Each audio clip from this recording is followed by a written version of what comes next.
जिन बेटियों को डोली में जाना चाहिए, उनकी बॉडी सूटकेस में मृत हालत में मिलती है। जिन बेटियों का स्वागत फूलों से किया जाना चाहिए, उनके शरीर के 35-35 टुकड़े करके फेंका जाता है। आज का जो माहौल चल रहा है, उसने सच में मुझे झकझोर दिया है। तो दोस्तों, आज मैं कुछ ऐसी बातें आपके साथ करने वाली हूँ, जो शायद से बहुत सारे लोगों को बुरा भी लग सकता है, बट मैं बोलना चाहती हूँ। नमस्ते दोस्तों, मेरा नाम है चंदा Rao, confidence growing expert and आज मैं बताऊंगी कि आखिर क्यों लड़कियां ये सब कर रही हैं और क्यों हो रहा है और क्या इसका सलूशन है।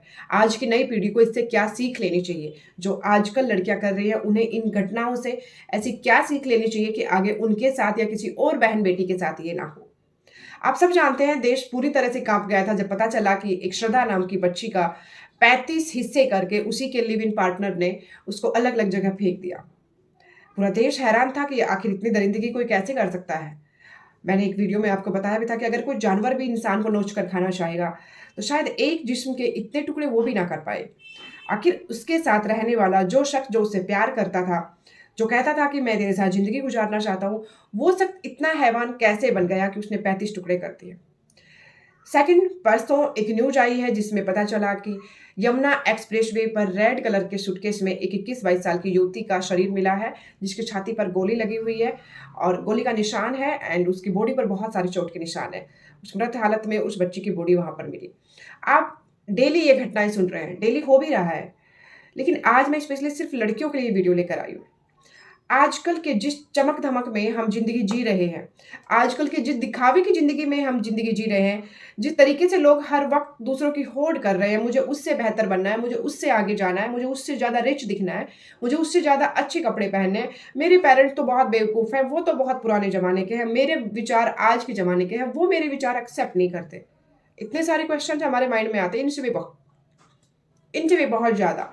लेकिन हम ये बात भूल जाते हैं कि हमारे पापा ने, मम्मी ने जो वक़्त देखा है, वो जो बदलता वक़्त देखा है, जो बदलता लोगों का नज़रिया, उनका बर्ताव देखा है, वो हमसे ज़्यादा समझ पाते हैं किसी भी इंसान को।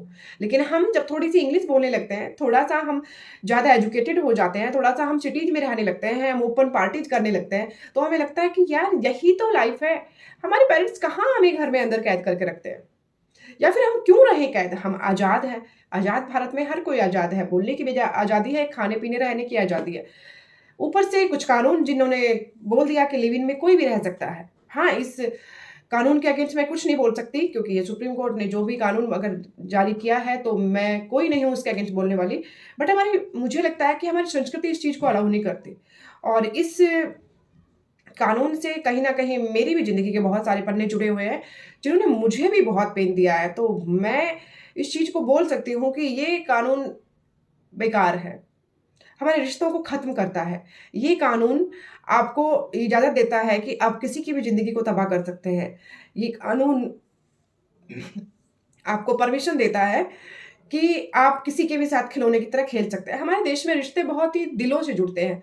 हम कई जन्मों के लिए रिश्ते जोड़ते हैं। उन रिश्तों को भी कहीं न कहीं तार-तार कर देता है ये कानून। बाकी आपकी क्या राय है इसके बारे में मुझे कमेंट में ज़रूर बताना। आजकल जो लड़कियाँ कर रही हैं और जो हो रहा है उसका एक पहलू ये भी है कि लड़कियाँ बहुत इमोशनल होती हैं।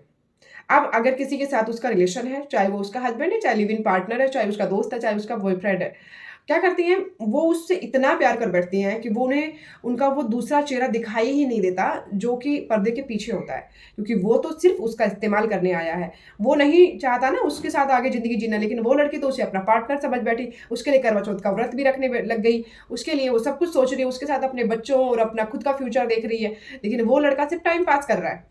तो इसका एक पहलू है कि लड़कियाँ बहुत ज़्यादा इमोशनल होती हैं और जिस इंसान के साथ जुड़ती हैं उसको अपना पति ही मान बैठती हैं। तो मैं कहना चाहूँगी कि जिस तरीके से वक़्त बदल रहा है, जिस तरीके से परिस्थितियाँ बदल रही हैं, आप किसी एक इंसान को, जो इंसान चाहता ही नहीं आपके साथ लाइफ़ बिताना, उसके अंडर प्रेशर आकर उसके साथ ना रहें और उसको भी प्रेशराइज़ ना करें कि तू मेरा लाइफ़ पार्टनर बन। पहली बात, आपने घर से बाहर अगर कदम रख दिया तो आपको सतर्क रहना पड़ेगा। सेकंड थिंग, आप जिसके साथ रह रही हैं उसके बारे में पहले पूरा जान लीजिए और कई तरीके से उसे आज़माने की कोशिश कीजिए कि क्या वो इस लायक है कि वो आपकी लाइफ में आ सके, आपको छू सके, आपकी ज़िंदगी के साथ खेल सके। थर्ड थिंग कि अगर आप सिर्फ़ अपने मतलब के लिए जुड़ी हैं कि हाँ यार, ये तो बहुत रिच है, मेरे सारे सपने पूरे कर देगा, तो मुझे लगता है कि फिर आप खुद अपने आप को मौत की तरफ धकेल रही हैं। क्योंकि दिखावे की ज़िंदगी मुझे नहीं लगता आपको ज़्यादा आगे लेकर जाएगी। एंड फोर्थ थिंग, अगर आप चाहती हैं कि आप एक स्टैंडर्ड लाइफ़ जिएँ, तो मुझे लगता है वो आप किसी लड़के के ऊपर पैर रख के नहीं चढ़ना आपने।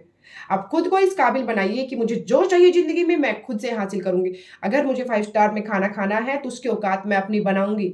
अगर मुझे अच्छे कपड़े पहनने हैं तो मैं खुद को पहले इस चीज़ के लिए तैयार करूँगी कि मैं उन कपड़ों को पहनूँ तो अपने पैसे से खरीद कर पहनूँ। आजकल एक शौक ये भी चल रहा है कि लड़कियाँ अपने सपनों को पूरा करने के लिए जो कहीं न कहीं हमें लाइमलाइट की तरफ लेकर जाते हैं, और लड़कियाँ ये कर रही हैं, हम देखते हैं, रील्स देख रहे हैं, सोशल मीडिया पर ये पहन रहे हैं, मुझे भी यही करना है, एप्पल का नया फ़ोन लॉन्च हुआ है, मुझे भी वही चाहिए। मुझे लगता है लड़कियाँ कहीं न कहीं गलत चीज़ में हैं। आपको ओरिजिनल जो आप हैं ना अंदर से, उसको छिपाकर आप दुनिया में सब कुछ दिखाती हैं। आप खुद भी भूल चुकी होती हैं कि असल में मैं कौन हूँ, मुझे क्या चाहिए? अब दुनिया की चमक-दमक में इतनी खो जाती हैं कि आप कुछ नहीं समझ पाती, और उसके बाद का जो अंजाम होता है वो बहुत बुरा होता है। तो आज एक बात आप गाँठ बाँध लीजिए कि ज़िंदगी में अगर रहना है तो अपने आप में जैसे आप हैं ना, वैसे ही रहिए। ना किसी के लिए बदलना है, ना किसी को अपने लिए बदलना है। कोई आपकी तरह आपके साथ चलता है तो बहुत अच्छी बात है, अदरवाइज़ अपना सफ़र अकेले तय कीजिए। क्योंकि मुझे आजकल के जैसे केसेज़ हैं उनके बाद यही लगता है कि आखिर बहुत सारे लोग शादी क्यों नहीं करना चाहते? आखिर बहुत सारे काफ़ी एज के होने के बाद भी वो क्यों किसी रिश्ते में नहीं जाना चाहते?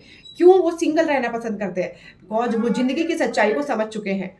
और उसके बाद अगर आपको लगता है कि आप आज की तरह ही जीना चाहती हैं, आपका बॉयफ्रेंड तो ऐसा हो नहीं सकता जैसे वो थे, तो ये आपकी गलतफ़हमी है, क्योंकि उसको भी यही लगता था कि उसका बॉयफ्रेंड ऐसा नहीं है। तो कभी भी आप अपने माँ-बाप का इतना दिल मत दुखाना कि आप पूरी ज़िंदगी उसका प्रायश्चित करती रह जाएँ, या फिर आपके माँ-बाप को आपका मृत शरीर मिले। उसके बाद की जो घटनाएँ आपके जाने के बाद होंगी, वो आपके माँ-बाप को जीने नहीं देंगे, और अगर आप ज़िंदा भी रहे तो आप चाहे कितना भी प्रायश्चित कर लेना, आपके पेरेंट्स आपको कभी माफ़ नहीं करेंगे। बाकी दुनिया क्या कहती है उससे आपको फ़र्क नहीं पड़ना चाहिए, जो भी आप करें उसमें सिर्फ़ आप ये देखिए कि जब आप खुद को आईने में देखते हैं तो क्या आप नज़रें मिला पा रहे हैं? आपके पेरेंट्स जब आपको देखते हैं तो क्या वो प्राउड फ़ील करते हैं कि हाँ, ये मेरी बेटी है? क्या आप जब उनसे अपने दिल की बातें शेयर करते हैं तो कोई बात छिपाते हैं? अगर आप छिपाते हैं तो इसका मतलब कहीं न कहीं पाप है।